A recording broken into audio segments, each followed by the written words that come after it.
I discovered something about myself in my lowest low, when I was forced to ponder what my life was about. And I realized at that time that I did have a choice, that I did have control over my life. It may not, was not, I didn't have control of my circumstances per se, but I had control over my spirits and my thinking and my mindset. It's the Health in the Real World podcast. It's time to start the show with Chris Janke as your host. Here to give you everything that you need when it comes to fitness strategies. We keep it simple and easy. It's your roadmap to get healthy. You don't need equipment and you don't need a gym. Just the right strategies to get you fit and trim. Welcome to the Health in the Real World podcast. We're here today with Amor Traceski. Amor, how you doing? All right, Chris, thank you so much for having me here again. You're welcome. Yeah, you're a repeat podcast guest. We wanted to get you back on to tell some stories. This is your book, Been There, Done That, Practical Tips and Wisdom from Cancer Survivors for Cancer Patients. You interviewed 19, right? 19 people? 19, including myself. Including yourself. So 18 plus you. And you've had cancer and survived it twice. I think go ahead and start there then. What are you up to and what brought you to write this book and what are you working on now? Okay, gosh. Okay. So my name is Amor Traceski, as you said earlier. And let's see, I have, before cancer, I was, just living the high life, a workaholic, pretty accomplished in my profession, human resources management. And also I had, I was financially stable. And that's what I thought happiness and success in life was all about, being financially stable and being respected in my job and having responsibility and authority. And so I focused on that. That for me was, to be in control of my life meant I was going to be happy and successful.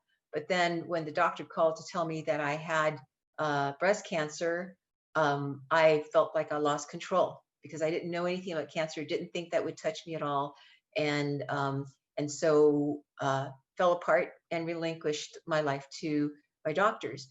But despite that, I wanted to still have a positive outlook. The uncertainty was eating up inside of me because cancer is a mind game. It's more a mind game than the physical game. A lot of people don't understand that, but it is, because the mind affects the emotions and the pain affects the emotions, and it all just comes crashing down. So I felt that when I got cancer, I thought, okay, I'll relinquish control to my doctor of my entire life, and I'll just follow everything because they know what they're doing, and I don't. And so I remember just doing that until after a week at the hospital, after my mastectomy and reconstruction surgery, I was released and got home, and I thought, okay, now is time for recovery, figure out what my life is going to be like moving forward.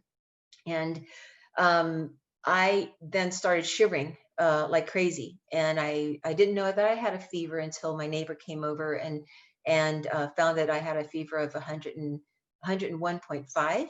And she says, you got to call the 911. And I said, no, this is just part of the recovery process.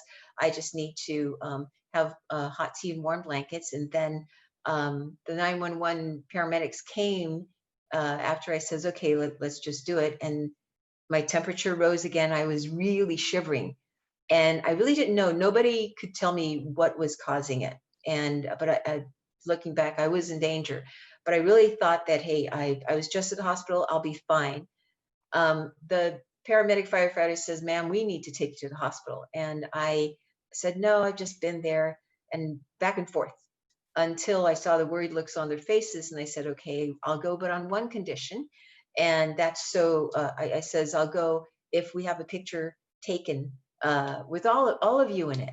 And they looked at each other like, okay, she's a nutcase, but I wouldn't budge. I says, I'm not going unless we have this picture.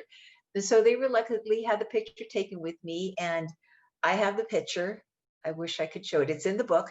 And after that, it was amazing because I felt after they said yes, and we had the picture, first of all, they were cute. This was before Bill. They were cute paramedic firefighters. Even I was shivering like crazy. My body, I had four drain bulbs coming out of me. My body was miserable. I felt awful, but my spirits were ecstatic. I was exhilarated. I was so happy, and it didn't make sense. I realized there was something off that I didn't understand, but I clung to it as much as I could. Finally, when they got me to the hospital, it was I was there alone. Nobody was able to stay with me, but I was there alone and in a darkened room because it was at night, like 2 or 3 o'clock in the morning. The exhilaration, the ecstasy just faded away, and I uh, I felt miserable again, and I felt at a loss, overwhelmed, couldn't move, couldn't eat, couldn't talk, couldn't do anything, and I didn't know what was going to happen. And I felt super weak, ugly, and all that awful stuff. And I prayed and I cried and I prayed. And finally, there was someone who appeared in the door, and it was a nurse who came in to take my vitals. And I found myself just asking him all sorts of questions like, what's your name? How old are you? How long have you worked here? What are you doing? Are you married? Are you single? And, do you have pets? And as we were exchanging information, because he was also asking me questions, I felt this, my spirit was lifting again. And I didn't know at that time what it was until after he left and I pondered it. So I discovered something about myself in my lowest low when I was forced to ponder what my life was about. And I realized at that time that I did have a choice, that I did have control over my life. I didn't have control of my circumstances per se, but I had control over my spirits and my thinking and my mindset. And so with that, I discovered a strength and I used that. Um, so that continued with my engaging in conversation with the doctors and the nurses and hospital aides and the janitors and the room service delivery people, everybody I engaged. And I also learned from that when I engaged and initiated that creation of positive energy, I was able to, it actually affected my health. I wasn't focusing so much on how miserable I was feeling on the pain. And so I eventually uh, went into remission, and unfortunately went into remission and then went back to the same old habits of overworking, not sleeping, not eating the right foods. I learned the lesson, but I didn't really learn the lesson. You know what I mean? And but I learned that I had strengths, which was something I didn't know before. So fast forward 3 years later, found that I had ovarian cancer, and this time my mindset was okay. I have to be in control of my mindset and my spirit and my emotions. My body is again out of control, but I'm going to fight this with all of my might. And so I did, but it wasn't easy because it was a completely different ballgame. And so the chemo, loss of hair, it was all back and forth. What's going to happen? This is awful. There was a ton of side effects, and I'm still actually experiencing those side effects. But the biggest lesson I learned was, aside from being able to create my own positive energy and having a positive mindset, was I also learned that I don't have to be relinquishing control of how life is supposed to be is freeing. Appreciating life is number one. Appreciating the gratitude and the doing my best, but also seeing my possibilities. So when I was going through the chemo, I remembered engaging in conversation with a bunch of the other cancer patients and survivors, and they had worse, a lot of them had worse situations than me.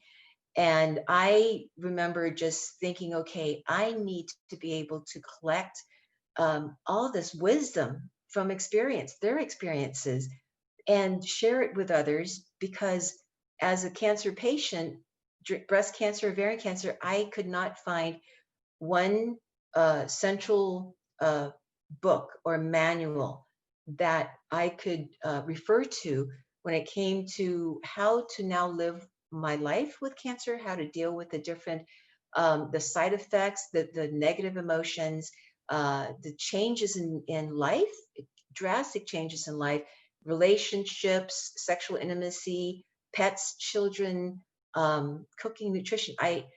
There were so many um, research was just overwhelming, and sometimes the information was contradictory. So what I did after my chemo was I put the book together, and this was now my project. This was, yes, been there, done that. Practical tips and wisdom from cancer survivors for cancer patients. Thank you, Chris. And so this was something that I knew would help a lot of cancer patients and survivors, because survivors also go through the post-traumatic stresses of having cancer. Yeah. It's not easy. Every cancer is different. Every person is different, even though you have the same cancer. So I was really motivated to write this, not just as a legacy, but also to help those who are at a loss, because I've been at a loss. But the one thing that me and all the other featured cancer survivors had in my book was that we did not give up. That was number one. We had our beliefs, whatever our beliefs were. We kept the faith, and it was hard, but we did not give up. We knew that there was hope, even at our lowest lows. There was always that glimmer of hope that we that kept us on. And there's so many ways to process through the grief, process through the negativity, but it's knowing that whatever negativity you feel, or the depression or whatever, that it's temporary. Your negative circumstance, the cancer can be temporary. And when I say I beat cancer twice, it's not so much conquering cancer that I'll never have cancer again, because that's not realistic. Beating cancer is more beating cancer with your mindset. It's like, I know I'm going to die. We are all going to, like we had talked about, all of us are going to. This is just a transition in life. But beating cancer means not allowing cancer to dictate how we experience and enjoy life's many blessings. And so that's why I wrote the book. I think that's fantastic. You know what fascinates me about that story is I didn't know you I didn't even know you before your second cancer. I Mm-hmm. met you right after your second cancer, I believe. And Oh, actually, you met me before my I was second. right. It was right Yeah, before. Okay. So it was in yeah. between the two. Mm-hmm. That's right. That's right. Because okay. Right. And then that's right. And then I started training you after your second cancer. You continued training me after my second cancer. That's right. Yeah, Gosh, it's been a while. Okay. So yeah. what my question is, because it's fascinating how it's so all about mindset. And you've said it just now, and you've said it before to me, that you got the first cancer and you kind of had this awakening, you had this knowledge, you were talking to the nurse, and then you sort of went back to your old ways, and then you had another cancer, and you told me that kind of is what really woke you up and made you change. um, you've always, as long as I've known you, you've always been the one to walk up to someone you don't know in the room and just introduce yourself and just be so nice and warm to that person. Were you always like that, or was that something that came out of the cancer and just knowing that you needed that connection, and that's what was almost like a purpose for you? Now, actually, I was pretty shy when I was growing up. I had so many insecurities growing up, and so I was not like this. It's actually started with in college when I one of my schoolmates had made some cake and she distributed it to everybody in the room. I did not know her, but I wanted to thank her. And I did not thank her because I said I didn't know her. Mm. And there was a nun, and I was telling the nun this, my sister Eva, and she said, you don't have to know her to thank her, and it'll make her feel good. So I had to go out of my shell, and I approached my schoolmate, and I says, I just need to thank you for the wonderful cake. It was so delicious. And her smile, she just beamed. And I remember being able to affect that from someone that didn't know me. It kind of like bounced back and it made me feel really good. And that was an eye opener for me. And since then, I worked on getting out of my shell and talking to people and knowing that they're not going to bite me. And they're, it's actually, if I say something, especially when it's something that's good, that makes them feel good, I'm actually making this world a better place. And when I am able to do that, no matter what my circumstances are, I feel that I'm blessed. I feel that I'm strong, and I feel that I have something that I can give. And so that mindset helped me to rise above my situation. When it came to cancer, though, because the cancer is brutal when it comes to emotional, the emotional pain that it gives you, it overshadows all of that it overshadowed all of that I knew before, because I was focused on myself and what I had lost. And so I wasn't thinking of other people. But then when I experienced that with the night nurse, with the paramedic firefighters, and with the night nurse, and that awakening, I was reawakened. It made me go back to, hey, I can create this beautiful positive energy that will overshadow the negative energy. And that's what I needed. And I know that we can all do that. I can identify a lot with that, especially when you said, they're not going to bite you. My parents literally said those words to me when I was a kid. I was deathly afraid of talking to anybody that I didn't know. Yeah. And that's what they would say, like, they're not going to bite your head off. Don't worry, you'll be fine. Yeah. And now I'm very aware with my own children that I don't want to force them to do anything that makes them feel uncomfortable. On the other hand, I do want to model by example and Hmm. just walk up to people and start a conversation. And uh, one of my daughters is very shy, and sometimes I'll give her the words. I'll say, well, maybe you can go up and say whatever, Hmm. and she'll do it, and I'll say, well, how did that feel, because I understand that experience, and I can almost imagine what you were going through and the decision that you made to just, I'm just going to reach out to people. I'm going to initiate this conversation because they're not, like you said, they're not going to bite your head off. Hmm. More often than not, they're usually exactly like we are. I mean, we're all the same people, Yeah. deep, deep, deep down. If you go deep enough, we're all the same, Right. and we all want connection, and we all want to feel validated. And like you said, that classmate of yours who, a simple thank you just brightened her day. Yeah. And who knows if she's on some other podcast talking about how amazing it was that this random girl just said thank you for her cake. So we Yeah. don't we don't know what the ripple effect will be when we just reach out a hand and say thank you. Yeah. And the thing is, it's also a choice. And a lot of the things, we know we have the choice, but we start overthinking it. And I just learned about this, the 5-second rule. If you feel like you need to do something to help someone, or do something uh, that can brighten someone's day, just go for it. Don't overthink it. Don't think, oh, they might say something. I may say the wrong thing.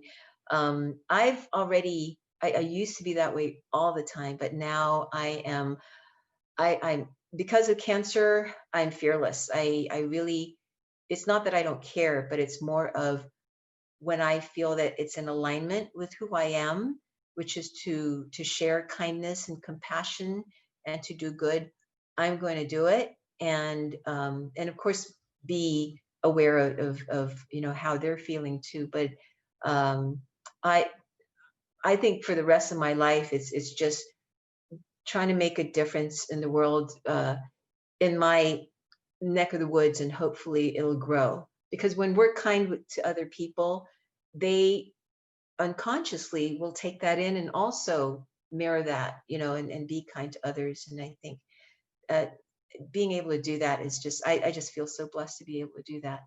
And I think I have to thank, it sounds strange to thank cancer. Having had cancer, it sounds like a curse, but it actually was a great learning lesson. It was an awesome experience for me to go through, because it was really hard and challenging, but I was able to survive and thrive despite of it.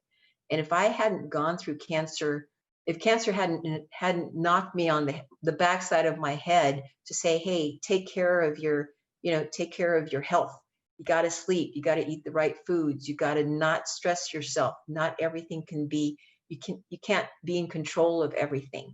You don't have to change everything. You have to, if not for cancer, I would not have realized my awesome possibilities and my responsibility to myself to be who I am, no matter what other people think of me.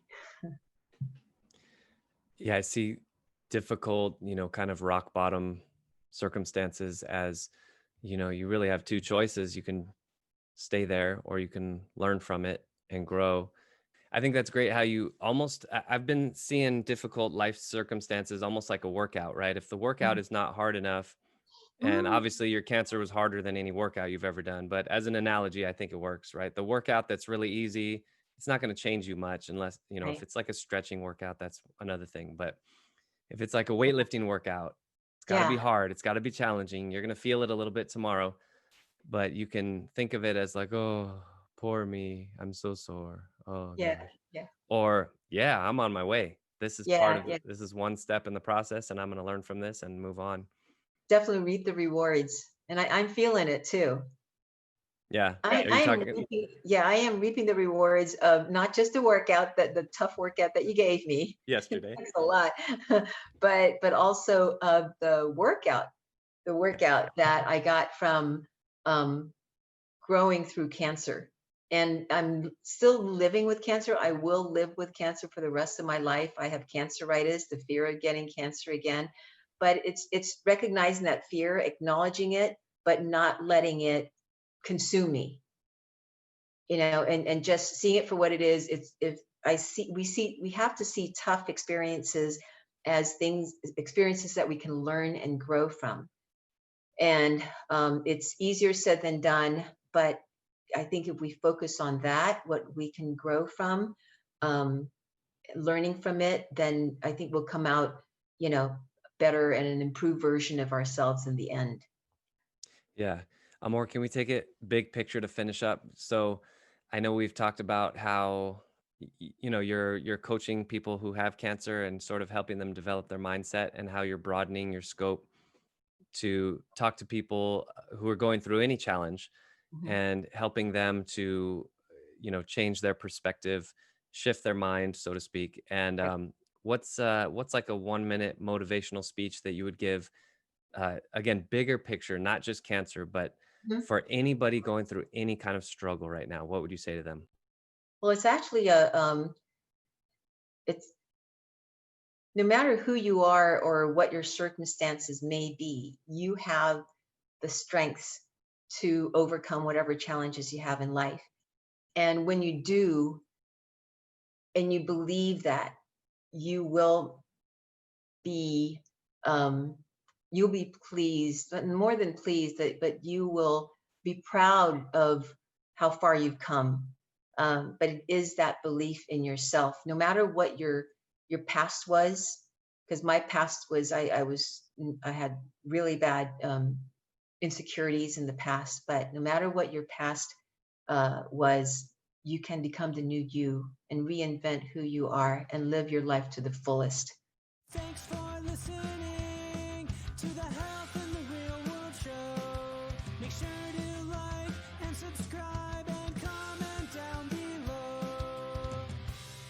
mycorebalance.com to learn more.